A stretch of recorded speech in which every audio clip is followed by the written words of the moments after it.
Allahumma salli ala Muhammad, Allahumma salli ala Muhammad. Apakah belum waktunya, apakah belum saatnya bagi orang-orang yang menyatakan dirinya beriman itu tunduk khusyuk, artinya mengingat Allah. Ibu, kita hari ini akan belajar dari surat Al-Hadid ayat yang ke-57. Sekali lagi surat 57 ayat yang ke-16. Apakah belum waktunya, apakah belum saatnya bagi orang-orang yang menyatakan dirinya beriman itu untuk tunduk khusyuk, artinya mengingat Allah. Beberapa pelajaran penting dari ayat yang mulia ini, Bu. Jadi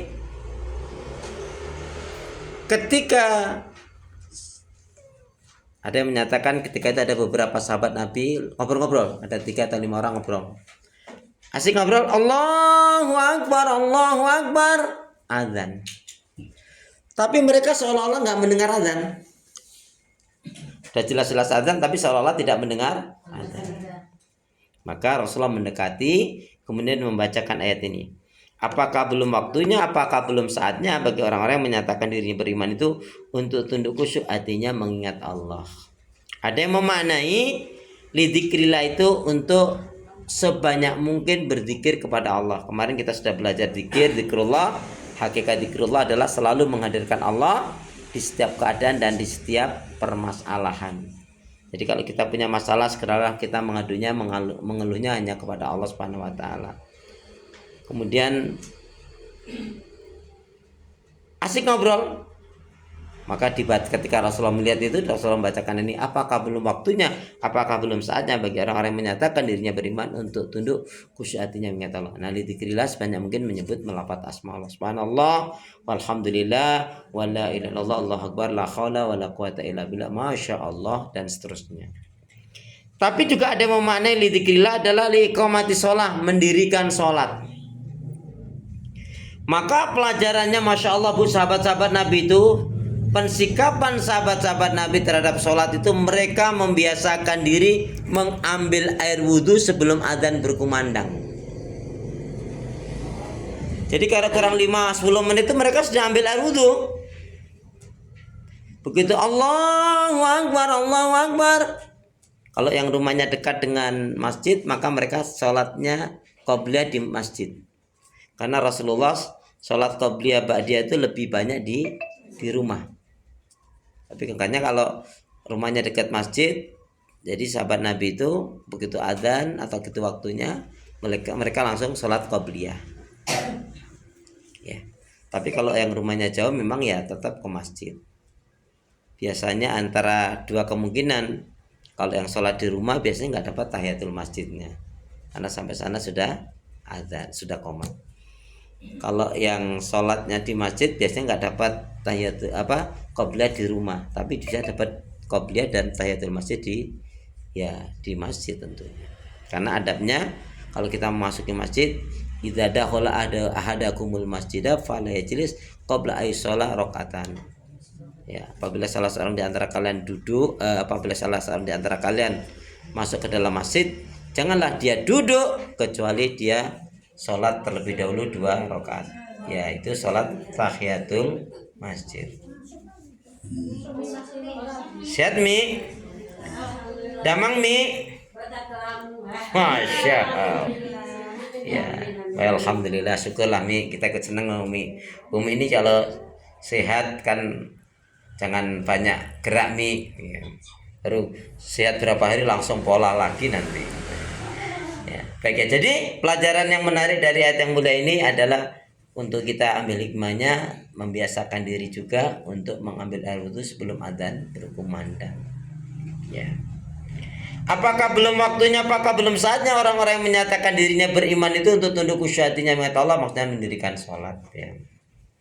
Dan jangan seperti orang-orang terdahulu ahlul kitab yang diberikan Alkitab, lamanya waktu mereka tidak menjadi baik, tapi mereka malah rusak, hancur, maksiat karena dalam kemaksiatan dan dosa.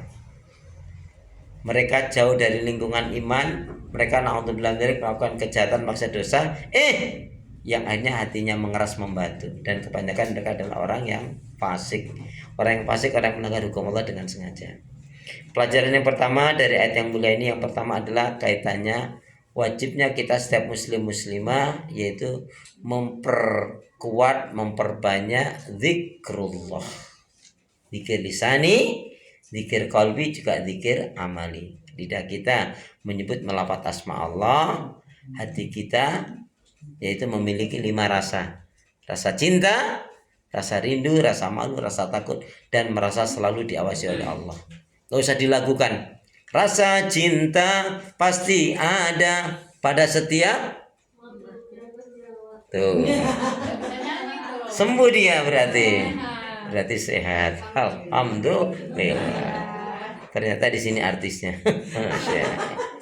Baik ya. Jadi pelajaran ini penting Ibu. Makanya orang yang sudah benar zikirnya tadi, zikir lisani, zikir qalbi, zikir amali, perilakunya mencerminkan ketaatan tunduk pada Allah. Kekuatan zikrullah itu nggak ada yang bisa mengalahkan. Ya, karena dengan zikrullah Allah beri ketenangan, dengan zikrullah Allah akan turunkan pertolongannya, dengan zikrullah Allah bentengi, jaga orang itu dari keburukan. Saya sudah sering contohkan ibu-ibu, kalau bepergian sendiri safar, dah duduk ya duduk aja di kursinya itu, apakah naik kereta, pesawat atau bis, ya duduk aja. Dan laki-laki lebih ganteng, lebih glowing, ya biar aja, nggak usah kepo-kepo gitu Bu. Nenek-nenek Bu, bicara nenek-nenek sekarang ini, kalau namanya nafsu dan cinta itu tidak mengenal tua muda ya. Buktinya naudzubillah dzalik, nenek-nenek yang di Surabaya sana itu, naudzubillah dzalik, itu diwawancarai jadi pelacur ya, padahal umurnya kan udah 60-an lebih ya. Terus anak-anak SMP SMA itu coba. Jadi ya itu sebetulnya kalau yang nenek-neneknya nafsu uang karena dia merasa nggak ada yang ngasih uang ya, sedangkan yang anak-anak yang SMP itu kan naudzubillah dzalik. Jadi intinya nafsu itu tidak mengenal umur. Buktinya ada kakek-kakek yang 71 tahun mati di atas perutnya pelacur kan. Berarti apa itu? Ya karena nafsu. Na'udzubillah min dzalik. Kita berlindung kepada Allah, jangan sampai nafsu menguasai diri kita ya. Nah, inti saja langsung pada inti pelajaran dari surat 57 ayat yang ke-16. Yang pertama, perbanyaklah, bentengilah diri kita dengan banyak-banyak zikrullah. Mengingat Allah, zikir lisani, zikir qalbi, dan juga zikir amali. Ayat tentang zikir itu dasar loh Bu. Surat Ali Imran ayat 191 itu kan jelas sekali, alladzina yadhkurunallaha qiyama wa qu'udan wa ala junubihim wa yatafakkaruna fi khalqis samawati wal ardh. Dia mengingat Allah dalam keadaan duduk kah, berdiri kah, duduk kah, berbaring kah. Itu saking dasarnya makna zikrullah. Jadi nggak ada kesempatan lain setelah perbanyak kecuali kita memperbanyak zikrullah. Yang kedua, agar kita memperhatikan sholat kita. Ya. Sholat yang bagaimana? Sholat yang bagaimana? Aqimi sholat, inna sholata tanha anil fahsai wal munkar. Tegakkanlah sholat, dirikanlah sholat, karena sebenarnya sholat yang benar dapat mencegah perbuatan keji dan mungkar. Surat Al-Ankabut 29 ayat 45. Aqimi sholat, inna sholata tanha anil fahsai wal munkar. Tegakkanlah sholat, dirikanlah sholat, karena sesungguhnya sholat yang benar dapat mencegah perbuatan keji dan munkar. Nggak STMJ, sholat terus maksiat jalan. Yang ketiga pelajarannya adalah hiduplah kita dalam lingkaran iman, ilmu, dan amal solih. Jadi pelajaran yang ketiga adalah hiduplah kita dalam lingkaran iman, ilmu, dan amal solih. Pokoknya dibolak-balik sama saja. Lingkaran ilmu, iman, amal solih. Lingkaran amal solih, iman, ilmu. Tetapi yang jelas tiga ini memang tidak boleh dipisahkan. Seperti wal asr, innal insana lafi khusr. Illa alladzina amanu wa amilus shalihat wa tawassaw bil haqq wa tawassaw bis sabr. Sesungguhnya demi masa, demi waktu, sesungguhnya manusia itu ada dalam kerugian. Illa alladzina amanu, kecuali orang yang beriman, wa amilus shalihat, dan beramal saleh. Tawassaw bil haqq, tawassaw bis sabr. Saling mengingatkan untuk mentaati kebenaran dan menetapi kesabaran. Jadi Bu, kita akan baik, terhindar dari syaitan mengrusak kita manakala kita hidup dalam lingkaran zona apa? Iman, ilmu dan amal soleh. Ibu, kaidah iman itu kan al-iman yazid wa yanqus, iman itu bertambah dan berkurang. Bertambah karena taat ibadah kepada Allah, berkurang karena maksiat dan dosa kepada Allah. Kalau para nabi dan rasul itu Bu, imannya selalu naik terus. Kalau malaikat imannya netap. Kalau sahabat nabi imannya apa? Sekali nurun tapi kemudian naik lagi. Nah, kalau kita Ibu imannya gimana? Imannya naik turun atau enggak naik turun-turun? Naik turun atau enggak naik turun-turun?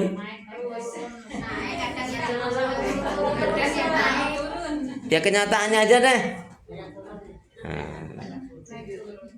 Jadi naik turun nih. Kalau ini di bawah naik terus turun, naik turun. Jadi enggak naik. Astagfirullah. Kemudian yang ketiga pelajarannya, ketiga atau keempat Bu? Yang keempat. Yang keempat pelajaran dari surat Al-Hadid ini adalah, nah ini Ibu, bahayanya bersahabat bergaul dengan orang-orang yang buruk agama dan akhlaknya.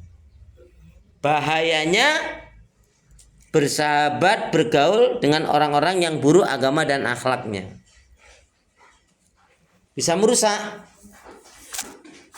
Jangankan anak-anak, yang emak-emak aja bisa rusak gara-gara persahabatan pergaulannya nggak baik. Bahayanya bersahabat bergaul dengan orang-orang yang buruk agama dan akhlaknya.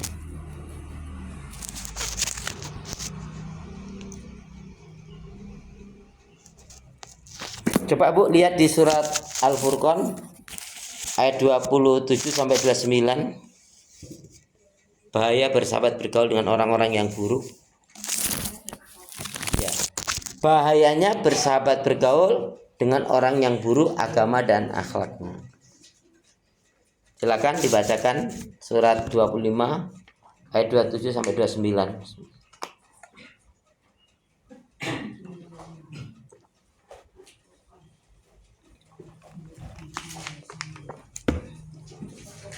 Surat Al-Furqan surat yang ke-25 ayat 27 sampai 29. Wa yauma ya'addu dzalimu 'ala yadayhi. Ini penyesalan orang-orang yang bodoh dirinya dulu di dunia, ya, menjadikan orang yang buruk sebagai teman sahabatnya. Termasuk kepemimpinan. Bu, kalau kita ngangkat pemimpin yang sholih, dia berbuat kebaikan, maka kita pun mendapatkan kebaikannya karena kita ikut andil melakukan kebaikan. Tapi kalau pemimpin yang kita pilih zalim, dia berbuat salah dosa, kita pun juga kena. Ya, silakan Bu, sudah dapat? Dan ingatlah pada hari ketika orang-orang zalim menggigit wajahnya menyesal perbuatannya seraya berkata, wahai sekiranya dulu aku mengambil jalan bersama fulan, wahai celaka aku sekiranya dulu aku tidak menjadikan si fulan itu teman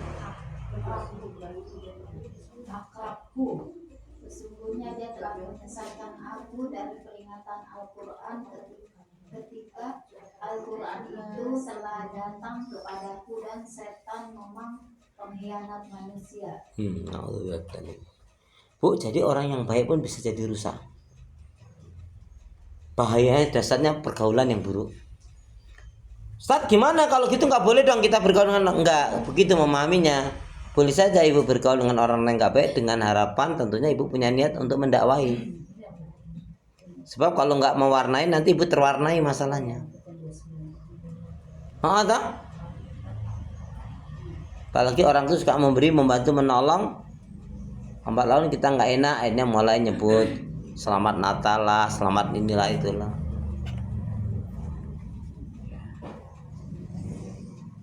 Jadi akibat bersahabat bergaul dengan orang yang nggak baik, jadi nggak baik, bahkan bisa menyebabkan terseret ke neraka.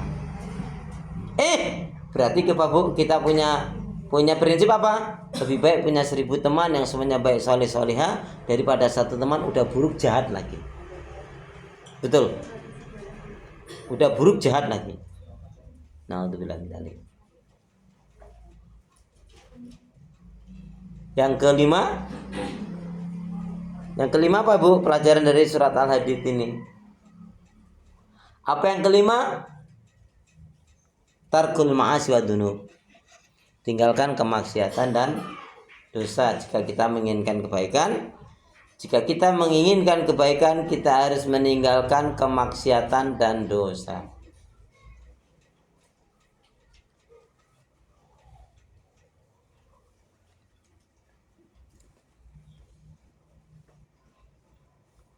Nah, itulah inti dari pelajaran surat Al-Hadid. Dan yang keenam, jika kita menginginkan selamat, bahagia dunia akhirat, maka yang keenam apa?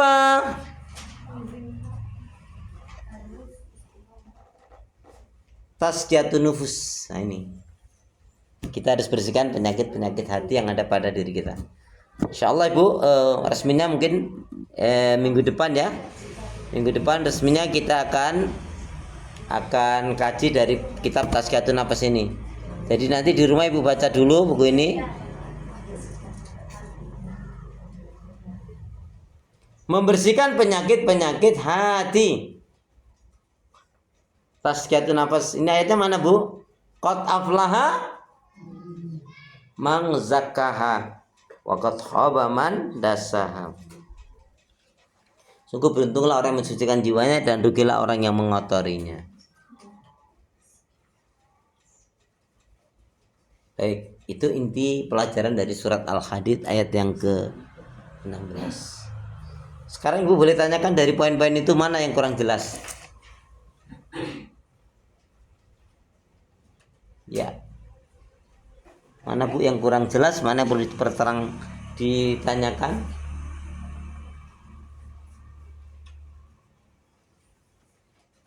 Ayo pura-pura mikirnya jangan terlalu lama.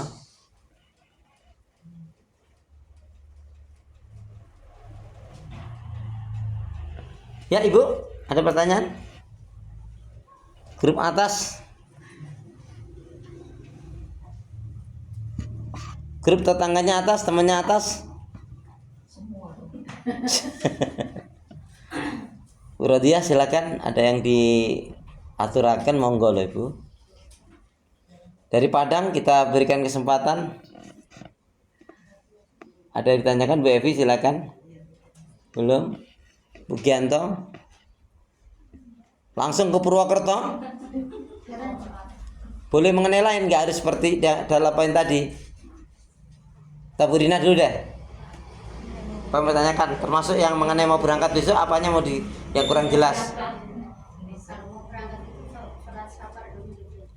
Sholat safar dianjurkan lebih baik dijalankan, kalau enggak pun tidak mengapa. Sholat safar hukumnya adalah sunnah. Terutama Rasulullah memang ketika mau bepergian jauh lama, itu Rasulullah selalu melakukan sholat safar. Termasuk kita itu haji dan umrah itu kan termasuk lama. Ya, yang kita sendiri nggak tahu kembali atau enggak. Tapi kalau Burina kembali lah insya Allah ya.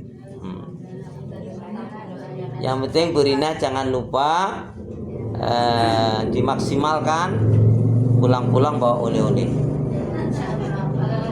Oleh-olehnya apa? Bukan oleh-olehnya cuma satu, mabrur. Kalau kurma apa di sini banyak airnya. Jadi oleh-olehnya Ibu bawa itu artinya Ibu menjadi ya orang yang mabrur dalam umrah. Itu maksudnya. Karena kalau kurma, kalau air zam-zam, kalau sini aja tepatnya apa anasnya aja. Ya. Makanya apa? Oleh-oleh yang terbaik cuma satu. Mabrur. Nah, jadi gini, nanti kalau jenengan sampai Madinah, yang perlu dimaksimalkan banyak sholawat Nabi, sholat berjamaah, kemudian berdoa untuk diri sendiri dan mendoakan yang lainnya. Karena sholat jamaahnya jangan sampai ditinggal. Karena sekali kita sholat berjamaah di Masjid Nabawi itu dapat 100 pahala, dapat 1000 pahala kebaikan. Jadi kalau 5 waktu 5000. Tapi kalau di Haram, Masjidil Haram 100.000. Makanya umroh itu jadi murah.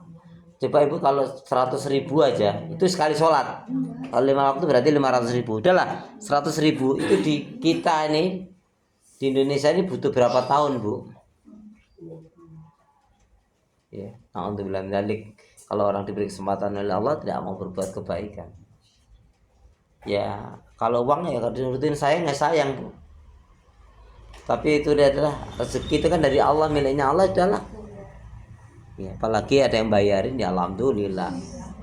Saya sendiri kalau ada yang bayarin mau kok bu. Ternyata cukup loh ini. Ibu-ibu yang hadir ini cukup nih. Per orang ini 3 juta aja cukup ini. Insya Allah Ustaz. Amin. Usahakan. Nah, nanti kalau di Nabawi itu banyak sholat berjamaah. Yang paling penting mulut bu. Jangan ngedumel, jangan marah-marah, jangan jangan meremehkan orang lain. Pokoknya zikrullah, ingat yang baik-baik. Bahkan termasuk jangan menceritakan hal yang tidak baik di sana. Jadi misalkan jangan dapat menemukan sesuatu yang nggak baik, nggak usah diceritakan di sini, karena nanti bisa menggibah. Ya sudah tahu gitu aja. Terus di sana kalau ada yang kesulitan bantu sebisa ibu.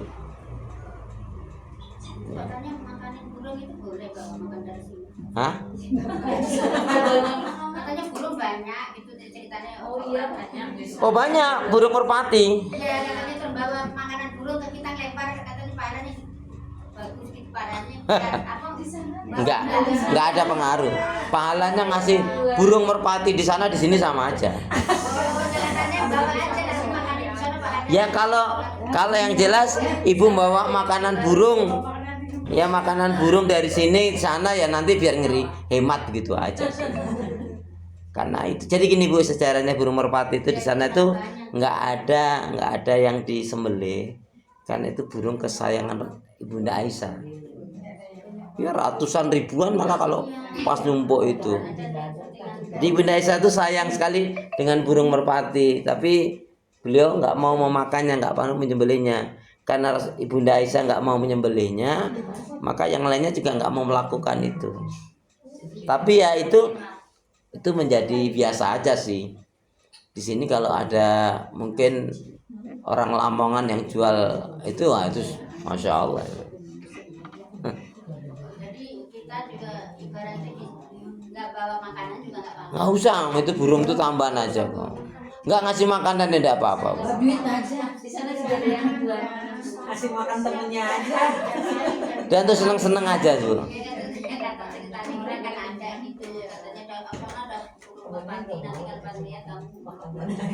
Nggak usah. Ya kalau ibu bawa, ibu mau ngasih ya monggo, nggak mau berat mending bawa rendang itu bu. Itu aja. Di Madinah, di Makkah jelas sama. Itu sholat berjamaahnya. Perbanyak tawaf kalau waktunya lama. Doa, mendoakan orang lain. Menangis itu ternyata nggak gampang. Jadi ibu datang ke sana, kalau datang ke Makkah itu landasi dengan iman, karena cinta pada Allah, karena bersyukur kepada Allah, dan sebagai dalam rangka taubat. Itu akan rasa nanti ya. Jadi datang ke sana itu sebagai tanda 1 apa? Iman, 2 tanda syukur, 3 cinta, yang 4 sekaligus dalam kaitannya dengan taubat. 4 itu. Ya. Karena tidak semua orang yang dipanggil bu. Saya sendiri heran ketika teman yang di Universitas Madinah itu mengatakan tadinya nggak pernah kepikir bu saya. Ustaz ngerti nggak ada apa Yai? Ustaz sebetulnya di penduduk Makkah Madinah ini masih ribuan bahkan mungkin jutaan orang yang belum menunaikan ibadah haji dan umroh. Padahal kalau dipikirkan nggak masuk akal ya, tinggal melangkah saja. Tapi itulah namanya hidayah bu. Jadi yang sholat itu rata-rata orang luar aja, jarang yang orang Madinah, orang Makkah. Tapi saya sempat bersyukur pada Allah. Dalam arti kata sempat bersyukur tuh Allah pertemukan dengan ada orang dari Arab Quraisy. Quraisy itu berarti keturunan Nabi. Orangnya bersih, putih, tinggi gitu. Saya bilang, saya kok tiba-tiba tergerak aja. Saya yakin itu adalah bisikan malaikat. Saya deketin beliau, ya Syekh, Allah li. Saya bilang, ya saya tolong dong minta kepada Allah doakan saya. Dia bilang, ini Indonesia? Naam, saya bilang. La tansa doa bidoa. Jangan lupa kamu juga doain saya. Jadi doa bidoa. Jadi artinya orang itu, dia bilang di Riyadh sama Madinah itu kan jauh, Makkah itu jauh, sekitar 2-3 jam, 2 jaman. Jadi beliau itu kalau sudah asar, maghrib, isya seringnya di sana. Ya, jadi itu karena ya tadi, walaupun jauh, kalau orang itu sudah tergerakkan oleh Allah dengan iman, dia akan merasakan nikmat saja. Ya. Jadi kalau kita haji atau umrah tadi apa? Dalam rangka iman pada Allah, bersyukur kepada Allah, cinta pada Allah, dan sebagai tanda untuk insyaallah berkah. Kita berdoa dulu. Bismillahirrahmanirrahim. Allahumma khtim lana bil Islam wahtim lana bil iman wahtim lana bi husnil khatimah. Ya Allah, akhirilah kehidupan kami dengan Islam, dan akhirilah kehidupan kami dengan iman, dan akhirilah kehidupan kami dengan husnul khatimah. Amin ya rabbal alamin. Subhanakallahumma bihamdika asyhadu an la ilaha illa anta astaghfiruka wa atubu ilaik. Walhamdulillahirabbil alamin. Punya niat yang baik setelah tunaikan, beramal saleh jangan ditunda-tunaikan, sepatkan gabus, burung dan burung cendrawasih. Cukup sekian, terima kasih. Wassalamualaikum warahmatullahi wabarakatuh.